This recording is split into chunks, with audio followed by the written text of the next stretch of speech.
राधे राधे भक्तों, आप सभी का हमारे चैनल पर स्वागत है। आज हम आपको बताएंगे कि जब आप कई देवी देवताओं की पूजा एक साथ करते हो तो आपके साथ क्या क्या होता है। भक्तों, क्या हम बहुत सारे देवी देवताओं की पूजा एक साथ कर सकते हैं? अगर कर सकते हैं तो उसका हमारे पर क्या प्रभाव होता है? भक्तों, भगवान तो एक ही हैं, उनके अलग अलग स्वरूप हैं, उनको अलग अलग नामों से पुकारा जाता है। भक्तों, सनातन धर्म में पंचदेव की पूजा श्रेष्ठ मानी गई है। गणेश जी, शिव जी, विष्णु जी, माँ दुर्गा और सूर्य भगवान, इनकी देवता को श्रेष्ठ माना गया है। भक्तों, जब आप भगवान के एक स्वरूप में ध्यान लगाते हो तो आपका संकल्प सिद्ध होता है, परंतु अगर जगह जगह आप मन लगाते हो, कभी इस देवता में, कभी उस देवता में, कभी किसी के पास, कभी किसी के पास, कभी यहाँ कभी वहाँ, तो आपका संकल्प सिद्ध होने में बहुत ही कठिनाई आती है। एक ही देवी देवता में मन लगाओ, चाहे राम जी में, चाहे कृष्ण जी में, चाहे माँ दुर्गा में, चाहे गणेश जी में, कोई भी एक देवी देवता, उसमें पूर्ण आस्था रखो। आपके सभी काम सिद्ध होंगे, सभी संकल्प सिद्ध होंगे। जो करेंगे वही करेंगे, ऐसा मानकर उनमें दृढ़ विश्वास के साथ उनकी भक्ति में लगे रहो। बहुत सारे भक्त कहते हैं मन शांत नहीं रहता, कोई संकल्प सिद्ध नहीं होता, हम सफल नहीं हो पाते।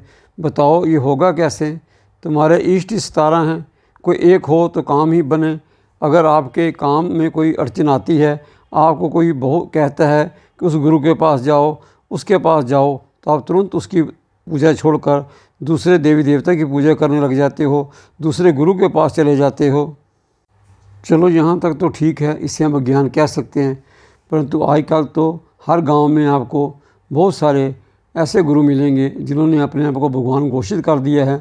उन्होंने अपनी मूर्तियाँ, अपने कैलेंडर छिपवाए हैं, और भक्त जो हैं, उनके जो शिष्य हैं, वो अपने पूजा रूम में उनके कैलेंडर लगाकर, उनकी तस्वीर लगाकर उन्हीं की पूजा करते हैं। और वो गुरु कैसे गुरु हैं जो अपने आप को भगवान बताकर अपनी पूजा करवाते हैं। अब ध्यान से सुनो, इंसान कभी भगवान नहीं हो सकता। भगवान कौन है? भगवान एक है, परब्रह्म है, बाकी सभी उनके स्वरूप हैं। हम कौन हैं? हम भगवान जी के दास हैं, तुच्छ प्राणी हैं, तुच्छ दास हैं। चाहे हम हों, चाहे हमारे गुरु हों, सब भगवान के दास हैं। गुरु केवल एक मार्गदर्शक होता है, भगवान तक पहुंचाने का एक साधन होता है, मार्ग दिखाने वाला होता है, अच्छे बुरे में फ़र्क समझाने वाला गुरु ही होता है। भक्तों, उस परमेश्वर का कोटि कोटि धन्यवाद करो कि उसने हमें मानव का चोला दिया, उसने हमें कुछ बड़े काम करने के लिए संसार में चुना। भक्तों, हमारा कुछ अपने प्रति कर्तव्य है, कुछ समाज के प्रति, कुछ परिवार के प्रति, कुछ देश के प्रति। इन सब कर्तव्यों को निभाते हुए सदा प्रभु की सेवा में लगे रहो। कभी मन अशांत हो, रास्ता भटक जाओ, तो गुरु के पास जाओ। गुरु मार्गदर्शक होता है, गुरु हमें रास्ता बताता है। बस यही हम गलती करते हैं। भगवान परब्रह्म हैं और गुरु मार्गदर्शक हैं। मान लो हम कहीं जा रहे हैं, हम अंधकार में मार्ग भूल जाते हैं, तो रास्ते में किसी से हम मार्ग पूछते हैं, वो हमें मार्ग बताता है, हम अपने लक्ष्य की प्राप्ति करते हैं, तो हम उसका धन्यवाद करते हैं। जिसने हमें मार्ग बताया, हम उसका धन्यवाद करते हैं कि उसने हमारी सहायता की हमें उस लक्ष्य की प्राप्ति के लिए। इसी प्रकार गुरु भी वही है, मार्गदर्शक है। उसने हमें उस परम पिता के घर का रास्ता बताया और हम वहाँ पर पहुँचे, हमें प्रभु की प्राप्ति हुई, प्रभु के संग हमारा प्रेम बढ़ा, प्रभु के हमें दर्शन हुए, प्रभु का हमारे मन में भाव बढ़ा। तो उसके लिए हमें उस गुरु का कोटि कोटि धन्यवाद करना है, परंतु हृदय में सदा उस परम पिता को धारण करके रखना है। हृदय में उसी का स्थान है जो ब्रह्म है, परमेश्वर है, परम पिता है, सबका स्वामी है, त्रिलोकीनाथ है। उसी का हमारे हृदय में स्थान है, उसी को सदैव हृदय में रखना है। गुरु का धन्यवाद करते रहना है। गुरु के हम बारी पूरा जीवन रहेंगे, जिसने हमें मार्ग बताया, परंतु गुरु भगवान नहीं हो सकता, ये सदैव याद रखना है। हमारे सनातन धर्म में पंचदेव पूजा श्रेष्ठ मानी गई है। ये पंचदेव हैं गणेश, शिव, विष्णु, माँ दुर्गा और सूर्य।